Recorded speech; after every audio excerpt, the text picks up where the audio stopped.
Hello and welcome to another episode of PPC Town Hall. My name is Fred Vallaeys. I'm your host.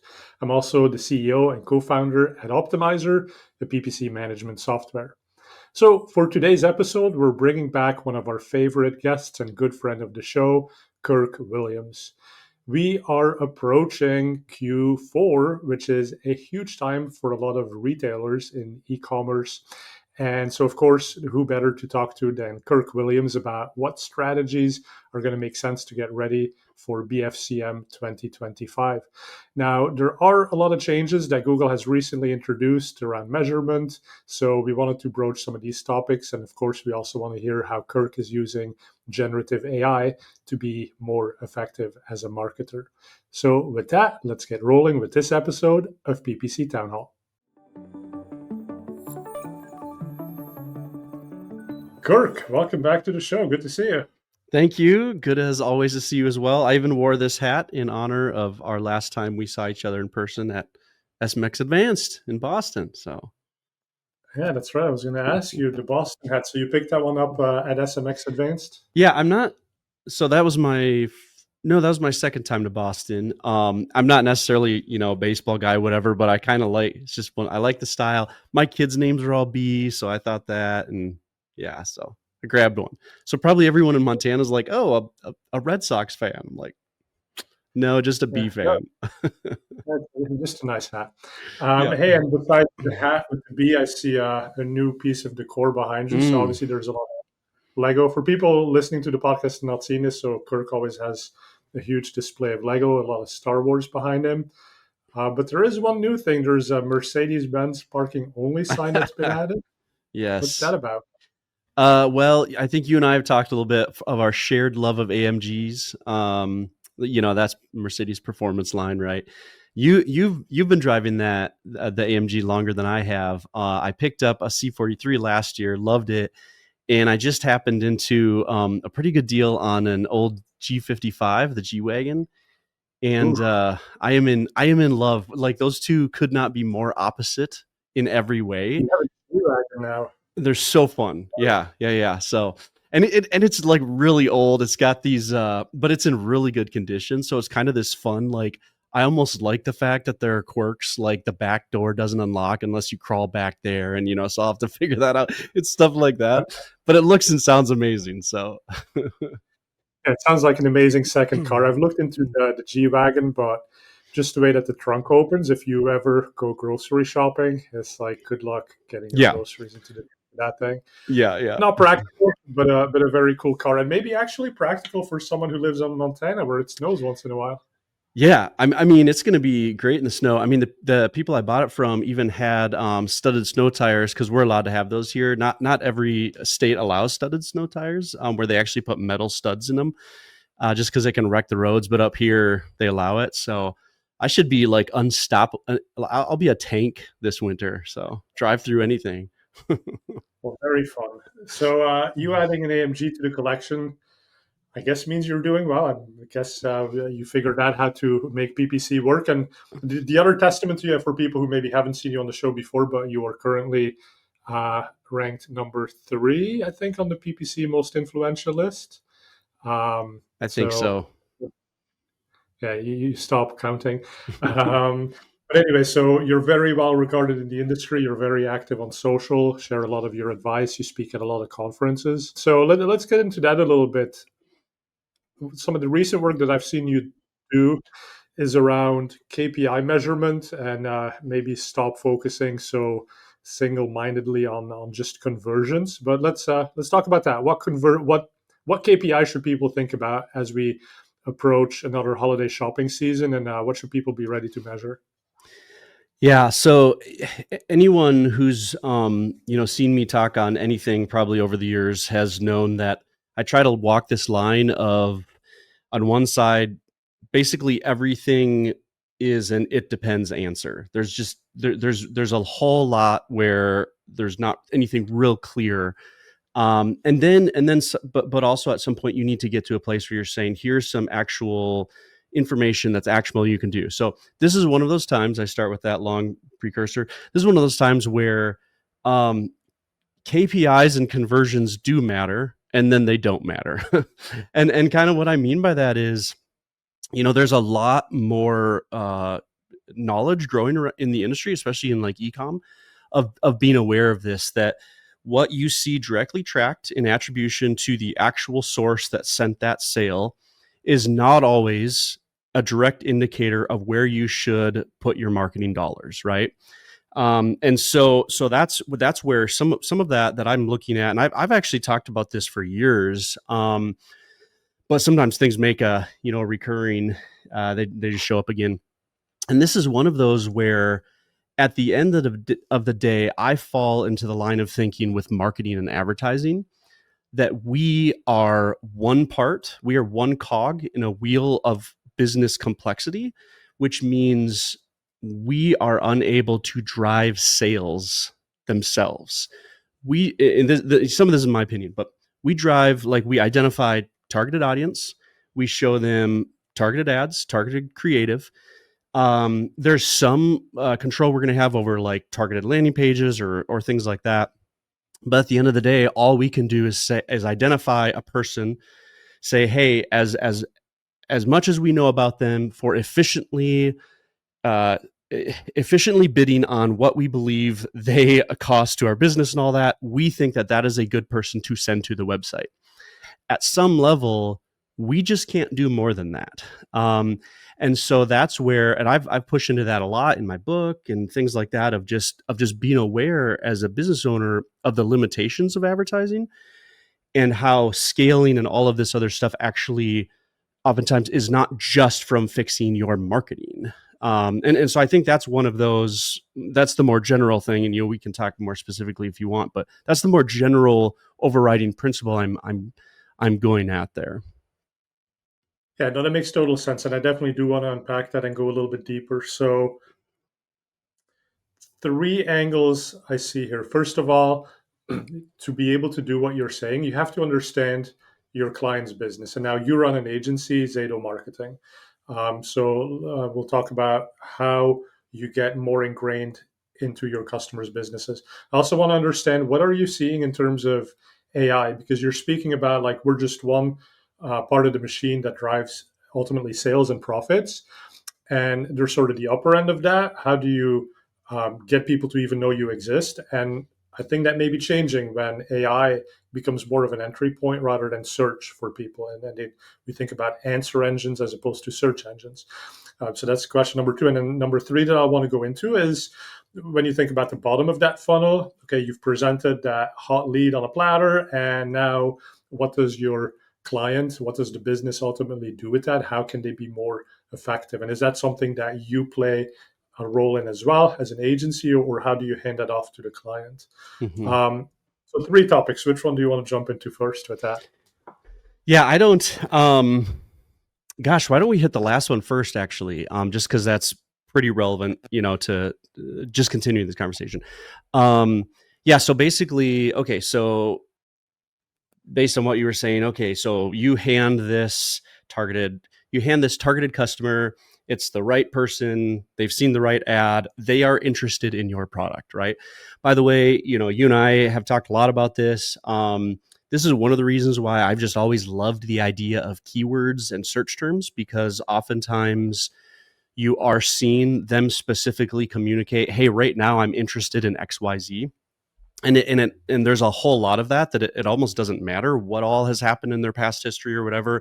If they're saying, actually, right now I do want to buy that bike, or I'm considering that, that's a significant signal of interest, right? And so if you identify that person, and you say, hey, this person wants to buy what my client is selling, I'm going to connect these two. At some level, if those people who are expressing direct interest in what your client or what you are selling, if they're just never purchasing from you, I think, again, that's one of those times to step back and say, like, why is that? What like, that is the problem to solve, not do we somehow need to find better people who are searching for exactly what I'm selling, right? And I think that's where then it gets more and more into that business solutions thing, which, to answer your question, like, okay, how do we as an agency think of that?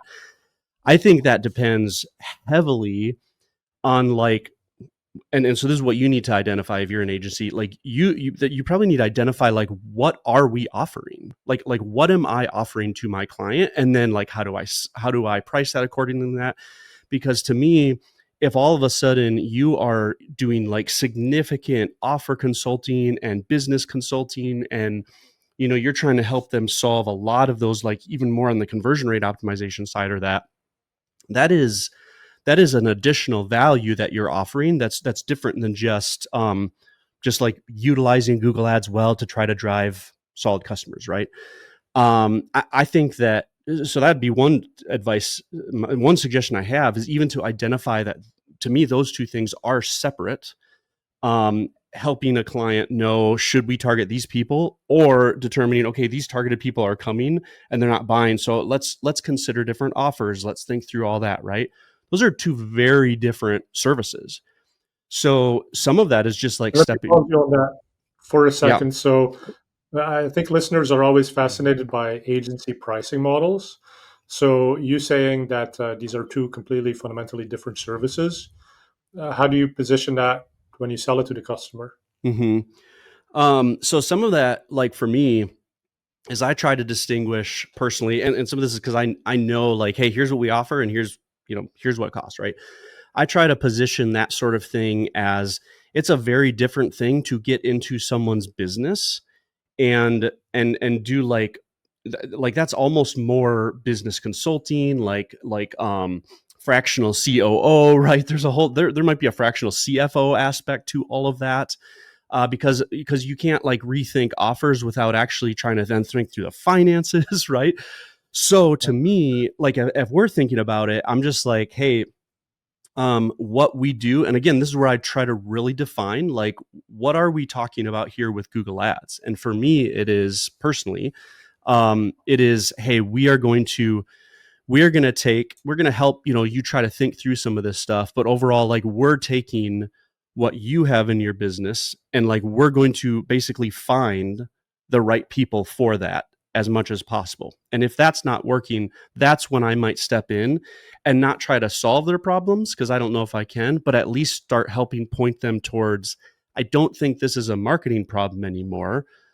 I think maybe you need to take experts who are good in all that stuff and pursue better learnings on, changing up your offer, revamping your landing page, that sort of thing. So Right. And that's super important because at the end of the day, if they don't understand what is the problem that's stopping them from right. achieving the goals that they have, they will blame you, the agency that's doing the marketing, and they'll say, you're not delivering me the leads, you're not helping me close the business, right? But like you Mm-hmm. said, you may be delivering fantastic leads. It's just they're very bad at closing them. They don't have the right offer. They don't follow up in the right way. So it helps protect your business. Now, that said, there's a lot of buzz in the industry that agencies are basically being run out of business by AI and by Facebook and Mark Zuckerberg saying all of this should be automated. Sam Altman is saying 95% of marketers will lose their jobs in the next 5 years, or they will no longer do what they do today. So, you as an agency owner, what's your stance, and how do you get ready to not be a victim in this case? Yeah. I'm still thinking through all that. Some of this stuff. So like 2 or 3 years ago, I saw some of this coming, and one of the things that I identified, and I don't know if this is this is one of those, like, hey, I saw this, and I still don't know if it's like the greatest idea ever or not, right? But just seeing, hey, there's a whole lot of opportunity, especially on the smaller budget side, where, especially as AI does help us in a lot of this stuff, let's just offer a lower priced product for small budgets, where we try to be real efficient. We try to be very clear, this is what it's not including, that sort of thing, right? So some of that idea was, hey, probably what this looks like is, for some companies, it's going to lower agency costs and fees. So I think that's probably going to be some level of what happens, is just like people are not doing the same amount of work they used to do. The flip side, though, and here's I could be wrong, I almost see like this going in two different directions, like dramatically different directions, almost towards that. You kind of have this commoditized, like, people just people utilize AI and maybe they get more clients, have lower fees, and they're just doing their thing. They're basically driving the traffic, that sort of thing. I almost think then there's this second side as well. And this is where AI, like the problem with AI, especially as it gets more, the data and everything just gets more obfuscated, is that it's just harder to troubleshoot. It's harder to know what's going on. Like when things go wrong, it's like way worse. And so I think in terms of setting things up and troubleshooting with AI, like those two things, so kind of that strategy piece, are so crucial that I can actually see those services being, a premium charged, right, with the right people. And so I almost suspect too that there may be more, maybe there's going to be less, like overall, of these massive retainers you hear about of, someone charging, $70,000 a month for their PPC agency sort of deal. Maybe there's going to be more involved with like project based fees and smaller retainers. I don't know. Those are just some of where my brain's at with some of this stuff. I don't know. Yeah. I'd be curious too. Like, what do you see? Cause you're the AI guy. Yeah, the example that you just gave made me think back of analytics. So when I was at Google and we bought Urchin, and basically gave Urchin, we bought Urchin, we then called it Google Analytics, and we basically gave it away for free, which was unheard of in the market. And so there was this massive outcry, and then people who had been doing analytics said, you're going to put us out of a job. But the exact opposite happened, and it actually grew an entire industry around experts who knew how to set it up, who knew how to troubleshoot it. And that's exactly what you're saying, right? It's as an agency, as a PPC practitioner, maybe you won't practice PPC anymore, but you will have to be the one who services the machines, who troubleshoots the machines. And so that makes total sense. And so I think it's dangerous for all of us to just want to hold on to the job and the exact role specification as we've known it for the past couple of years. But we can certainly continue within the industry and be useful in many new ways that maybe we don't even know what all of those new ways are, but there's going to be stuff for us to do. So that's where I think it's going to go. I love that, and I agree completely. I think that's where my suggestion, my advice for those listening would be to stop thinking of it only in this framework of here is what PPC looks like, here are the changes we do, here's the retainer. And begin leaning more into, what are some of those newer areas, and does even just how the industry needs to think about pricing and fees and things like that, does that need to totally change around? I don't necessarily know, but there may be some of that. One other thing too is like I'm just continually aware of the fact that I just feel like in the last couple of years, I've had way more leads from just like in-house people or even other agencies who are needing experts to come alongside again in more of an audit capacity or just a consulting capacity or things like that too. So perhaps that's also another part of it, is that, you can morph a little bit into where retainers are part of your fee services as an agency, but then also maybe you're doing others to more on the supporting way with doing this as well. So just be open-minded, I guess. Yeah. Yeah, and I think that makes sense, right? Because if you're an in-house team, you tend to go very deep and you understand the business and you touch everything. And when I see in-house companies, they tend to push the envelope a little bit more when it comes to offline conversion integration and novel ways of doing attribution and measurement.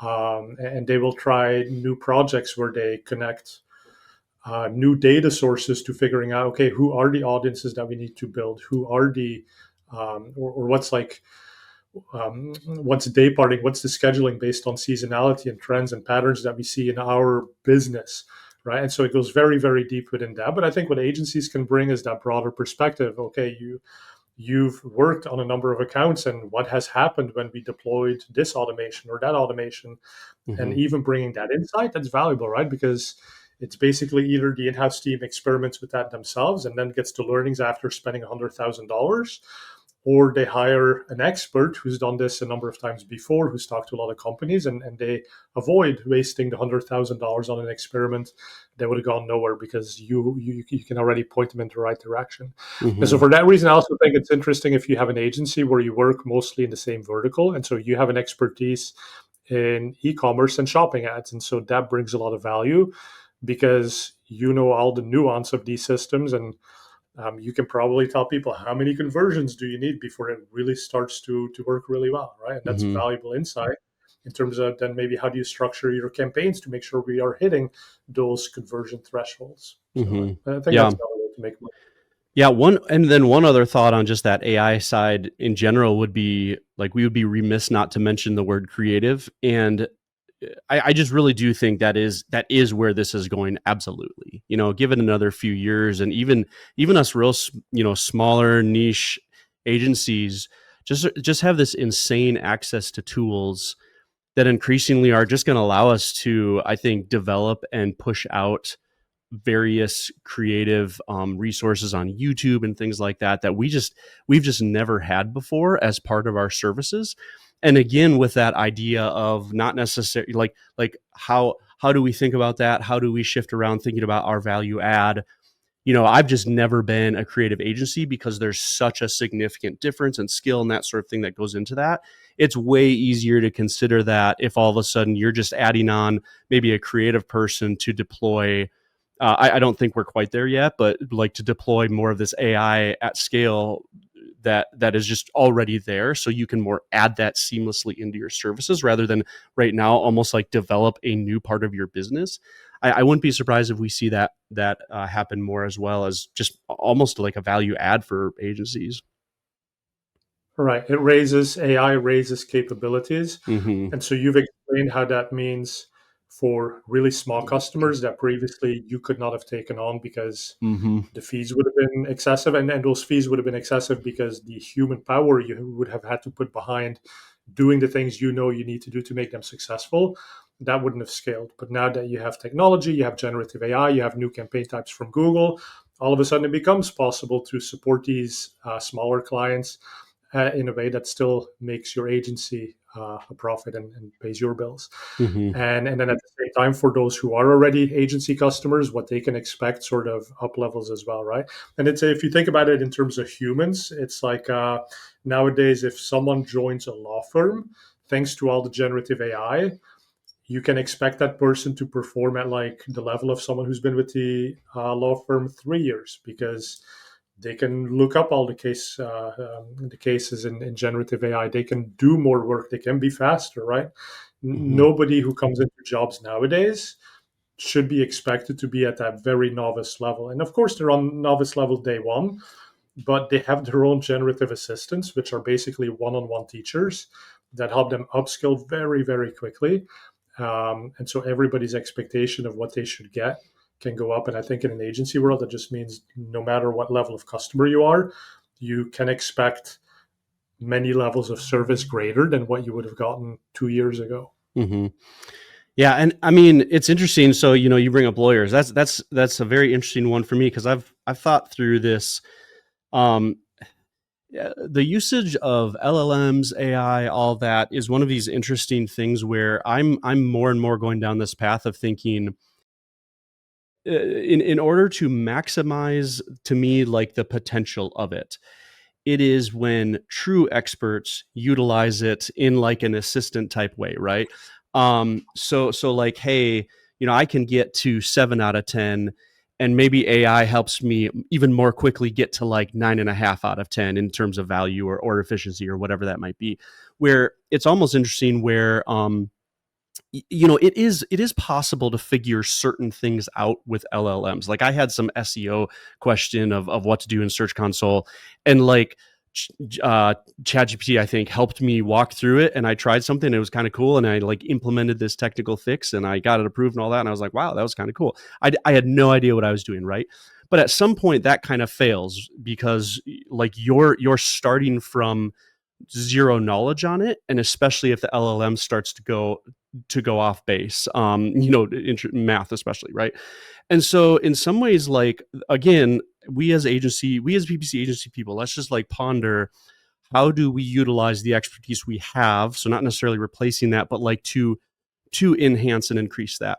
One thought on the lawyer side of in terms of what I'm describing would be, I just think more and more people are starting to go to LLMs, ChatGPT and Gemini for basic legal things. Here's a will, I'd like you to write up this stuff. The problem being, of course, that at some point it is a legal matter and you are entrusting that to an AI. So you also kind of want to make sure that it's not just, that it's not totally messed up and it'll get thrown out in court, right?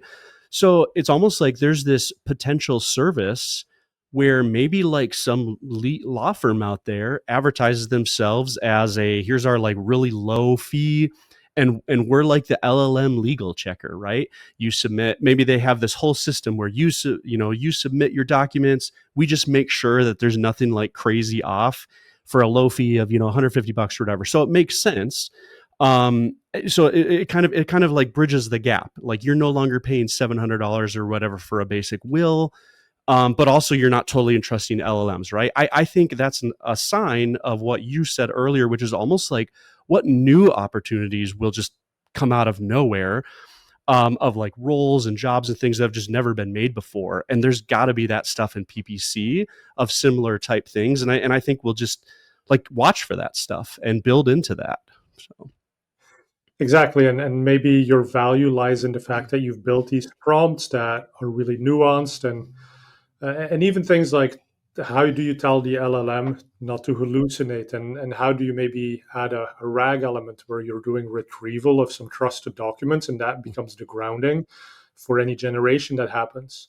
And so these are things as an agency you can certainly focus on and that becomes your secret sauce. And ultimately you're still delivering very similar work. So you're still going to do an audit, but the audit that you now do has been AI assisted. That's enabled you to do it faster. Maybe you've built a different GPT, custom GPT that checks whether the audit suggestions that come out actually make sense.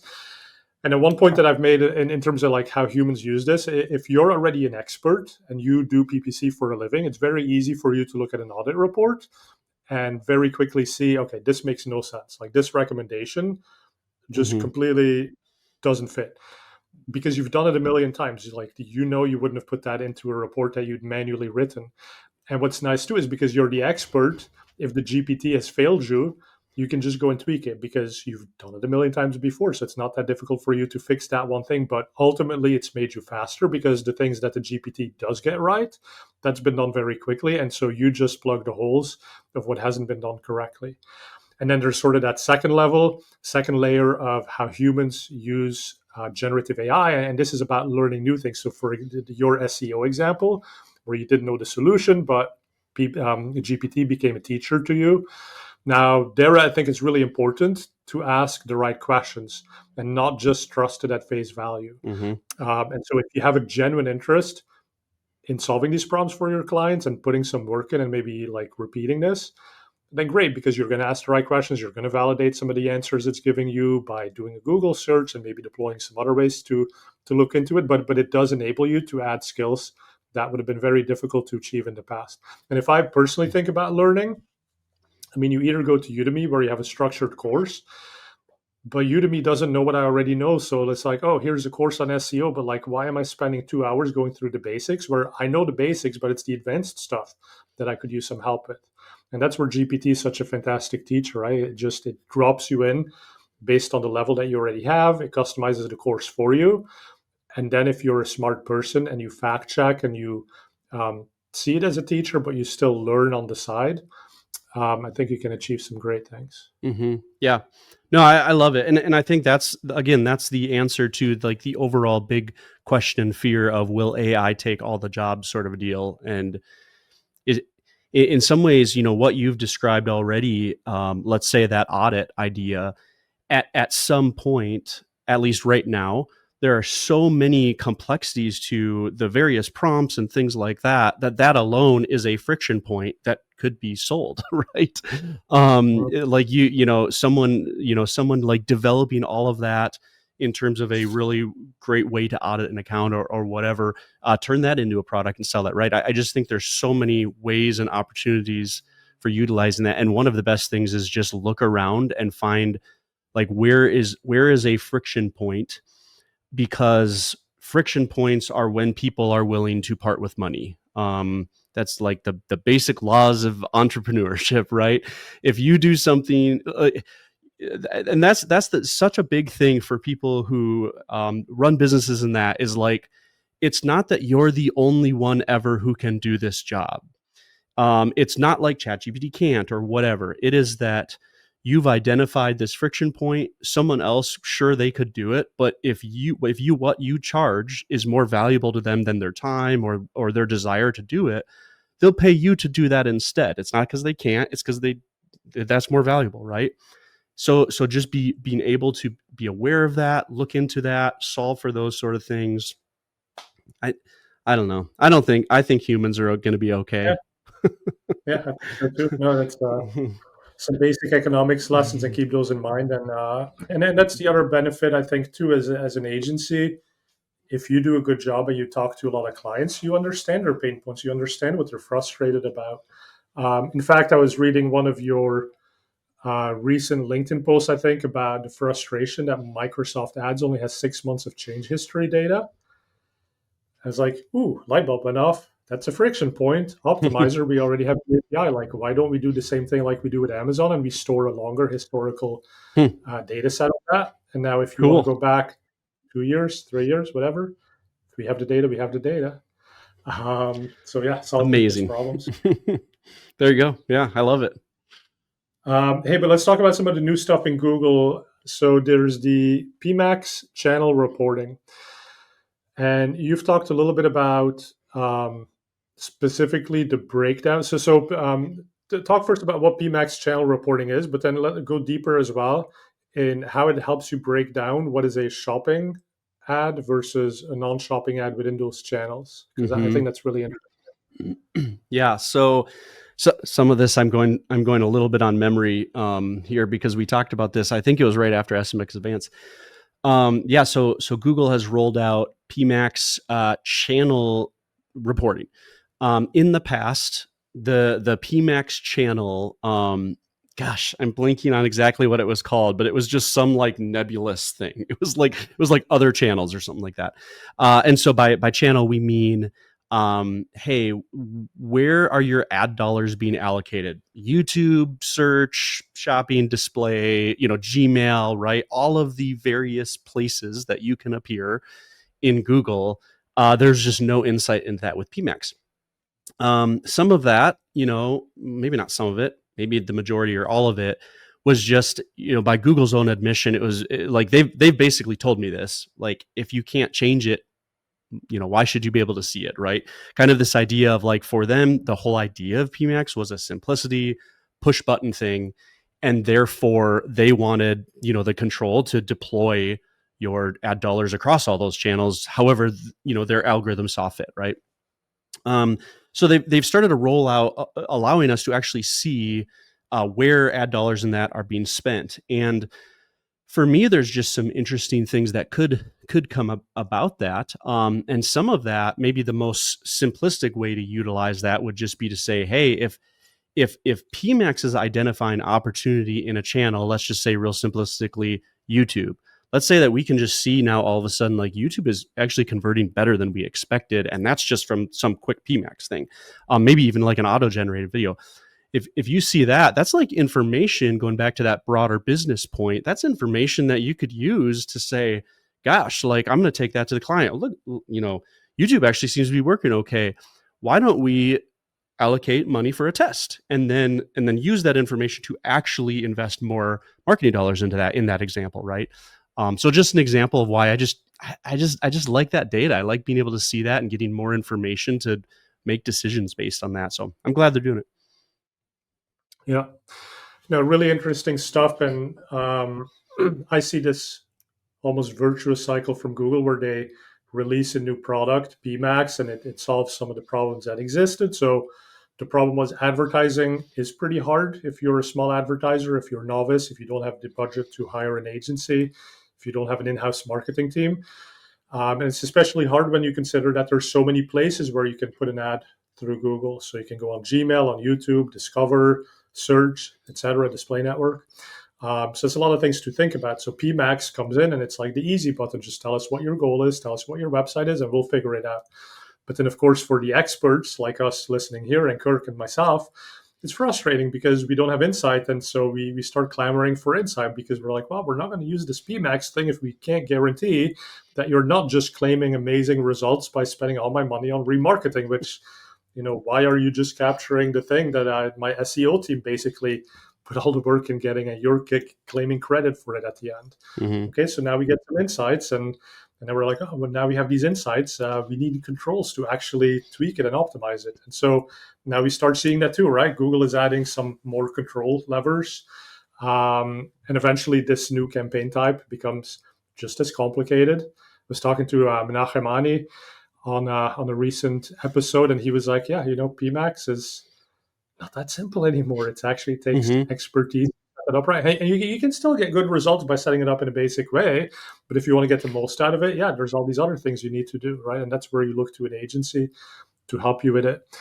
But when it comes to these channel insights, the risk now is that if you are not really thinking about this and you just look at the numbers and you say, oh, well, YouTube isn't performing as well from a ROAS perspective as a search ad, so let me turn off YouTube. Wrong thing to do, right? I mean, you cannot expect something upper funnel like YouTube to really play at the same level as down the funnel like search. So, but like you are saying, take it as an insight. There is an opportunity on YouTube. Maybe we're not making the most of it because maybe we haven't actually produced creative for YouTube. But now you have generative AI, so it is possible to do that and really capture that opportunity more fully. So well, and that's how and that's one of the limitations of just people need to understand about a campaign tool really like PMax is that it often does exactly what it's trying to do. It's trying to get you as many sales, and if you've set some sort of efficiency, it's going to try to hit that efficiency, as many sales as possible with all of the things that you're guiding it in. So things like your daily budget, the products you upload, all that stuff, right? And so a lot of times, let's say it's just like, hey, if we just like hammer on these 15 products, and these people bidding on the brand term and showing these 15 products, they buy, right? Some people like that just really bugs them. And some of it to me is just like, man, that's why the campaign type was made. So how can we actually utilize it to maximize how it was made, right? But that's where sometimes you're just asking PMax to do something it's not supposed to. And like, let's say with the YouTube example, of course it's not going to run after YouTube aggressively if based on the budget it has and the targets, if it can get those sales more purposefully by just running after those easier shopping ads, right? And so again, that's where like a good PPC marketer really has to see what are some ways that I could actually think through expanding this sort of thing. And sometimes that's just why being able to see information like that, it's not like PMax is this all-knowing thing that's like, hey, we really don't think YouTube will work as well. It could just be that because of the limitations, maybe it just has never even really aggressively tested that or whatever. And so you can get a little bit of insight here, and then you can run that test separately in conjunction with like what PMax is trying to do. But just it's just important to me for people to really understand better like what PMax is and what it's supposed to do, so then they can actually use that better and then actually run after different campaign types differently. So. Yeah, and where do you fall on the spectrum of using PMax versus traditional shopping campaigns? Yeah, so we use both in pretty much every account, especially since they changed the way they rank. I don't remember what that was, like 6 months ago or something.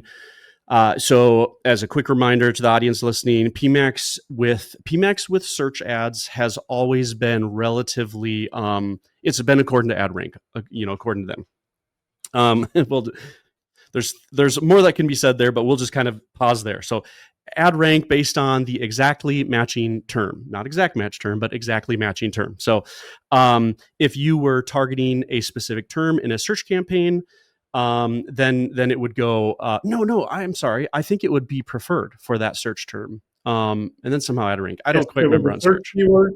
Yeah, so it if would be it's a preferred. search keyword that you have, in a search campaign, then that is preferred. But the problem, I Yeah, think, with that's right. e-commerce is that you don't have the keywords, right? So it's always implied. Yeah. So with So there it tends to add rank. Yeah, so with shopping, PMax though, on the other hand, in the old days, always cannibalized. It did not matter, it wasn't about priority. PMax won. So about 6 months ago, they changed it so it is about ad rank in the shopping SERPs now, which means if you do have shopping campaigns where you just have a little bit more control, you can see search terms, that sort of thing running. You might be eligible, and we've seen that in some of ours like perform better. So we'd prefer to have that control and do that. So that's typically why we run both at this point, just to kind of to like feed it more successfully whatever happens. And there are different ways too that we're just always trying to test. Like we're still trying to test different ways to kind of think creatively about utilizing PMax as its own campaign type and standard shopping, especially now PMax. So PMax now also has negative keywords that you can very easily add in, right? And so now there's different ways to think through, hey, are there ways that we can, almost query filter PMax campaigns a little bit, and trying to think through that stuff. So I don't know. We're just always kind of trying to mess around with something and see if we can figure something out a little better. Yeah, no, and that's what agencies do. That's what PPC experts do, right? Figure out how to take all of these existing systems, and there's also Google publishes how it's supposed to work, and then there's how it actually works in reality. Mm-hmm. And by the way, we have a new PMax cannibalization study that you'll find on our blog. So that also shows like previous studies. There's quite a bit of cannibalization that happens even when Google says it shouldn't, and so that's where you then get those new controls to say, well, Google, if you're not going to automatically do what you said you will do, we'll put some exclusions in place and then get the traffic to go where we think it performs better. So great advice on that, Kirk. Now, would like to wrap it up with a question on how you use generative AI. Have you used any novel, innovative ways, cool tricks that you can share with the audience? What have you been doing? So here's what I would suggest would be, if someone really wants to know some really cool tricks, to go follow David Malamed is the guy's name. Melamed, I think, on LinkedIn, Melamed, maybe something like that. He's one of those people. And then, shoot, my mind just blinked. Amy, she spoke at SMX Advance. I'll have to remember her name. Amy Hebden? Yeah, thank you. Sorry, I know Amy. We've known each other for years. Amy Hebden. She also does stuff with this where it just seems like they have these cool ways where they're doing exactly what you're saying. I tend to like use stuff that other people have already like innovated and trying to figure that out. So maybe that's what I'll say is like, go follow them if you really are wanting to be on the cutting edge. Some of like how so that being said, I use it like daily, multiple times daily. At this point, a lot of that is for my own job. So what I mean by that is I am just constantly asking LLMs to make my long-winded emails a little more succinct. I'm constantly saying, here are 3 or 4 different things. Can you help me think through this? I really do use it like a virtual assistant, frankly, where I'm asking it to help me get a little bit further. And like that's how I use it all the time. The one thing with PPC, well, I mean, I'm sure we use it a bunch, and then my team uses it more directly in accounts and campaigns. But the one thing I really do use it often though is feed optimization still though, especially with like titles and descriptions. We have a fairly great prompt that we utilize for like, let's say, description, where we just basically say, hey, go to this landing page, get all this information, include I typically say, because there's usually user reviews. Here might be a helpful tip. There's usually user reviews on those pages, product pages. So I usually ask it to prompt with keywords or important things to bring out based upon user reviews as well. Just because that tends to be different information than a lot of times what the stores have on their actual product description. And then that's what we'll send in like our Google Shopping product descriptions. So yeah. Very cool. All right. Kirk Williams, people can follow you on LinkedIn at PPC Kirk on X, formerly known as Twitter. Yeah, yeah. Where else can people find you? I'm trying to do more on Threads and Blue Sky, just to show up there. So pretty much PPC Kirk everywhere, really. So Okay. Where are you going to be speaking next? London, SMX London in September. I think you're there, right? Yeah. Yep. SMX London in September, and Well, then shortly thereafter, HeroConf in San Diego. yes. Although I made a last minute decision not to go because of the connection, because it's so close to London. I was like, I'm gonna stay home. That's pretty tough. Yep. So it's not great for the family stuff, but HeroConf is a good one, so I'll go. It is a good one. Yeah. But anyway, you're very active on social media, so if people can't make it all the way to London, connect online. ZATO Marketing, great agency if you're looking for some help with shopping ads. Anything else that you want to share before we wrap up, Kirk? Let's make sure to get a cortado in London together. So sounds good. Okay, well, thank you everyone for watching this episode. If you've enjoyed it, please hit the subscribe button and we'll let you know when the next one comes out. If you have something interesting to say and would like to be a guest, also put that in the comments. We'd love to find new people to talk to. And with that, thank you, Kirk, for being on the show. Thank you everyone for watching, and we'll see you for the next one.